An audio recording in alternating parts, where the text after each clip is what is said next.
Okay, one more video for today. I do regret that I haven't had time to actually make any higher quality videos.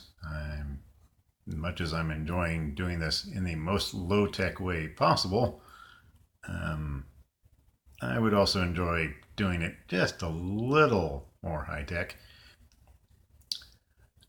I did want to mention I intend to very shortly get off the whole subject of discussing a flat earth model of the world.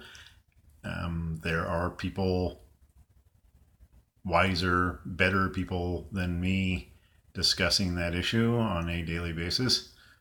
And I intend to just move on to saying, okay, let's assume that the earth is round and take some measurements. Can we actually do the experiment to find out what is the radius of the earth? What is the distance to the moon? What is the distance to the sun? Maybe even what is the distance to the stars?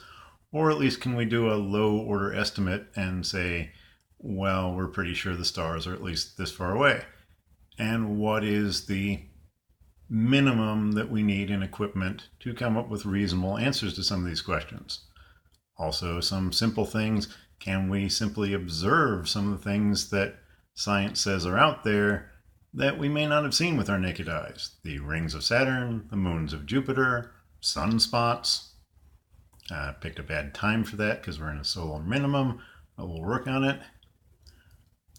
Supernovae, comets, lots of other things that science says are out there. But if we want to get,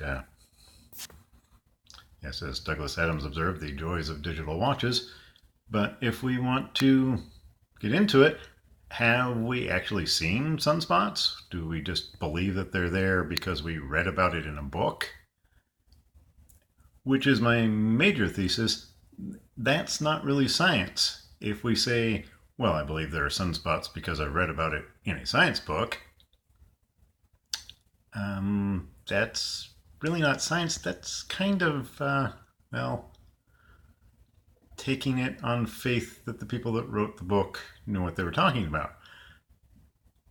That's kind of not what science is supposed to be about, in my opinion, the way I was taught. So, important from my point of view to just get out there and observe some things. I have a longer spiel about this I'm going to be posting shortly. I know everybody can't wait. But anyway, I could also use, if anyone is interested, somebody with a telescope who lives at a considerable distance from me.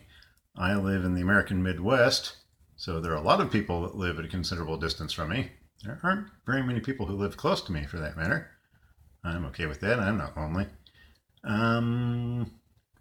If there's anybody out there with a fairly decent telescope rig who might be interested in partnering up, I have some ideas in mind to do, say, parallax images of Mars to try to calculate its distance. That's going to require both that we know the baseline distance between our two observing sites and that we take pictures at the same time. Some baseline calculations on the circumference or radius of the Earth by taking measurements of the angular height of Polaris is also a possibility. Other experiments, I have somewhere a considerable list of experiments, an awful lot of which actually require two observing posts that take pictures at almost the same moment. So if anyone's interested, please contact me. Anyway, again, hopefully soon moving on from is the Earth round to, okay, let's assume the Earth is round. How round is it? See you then. Bye.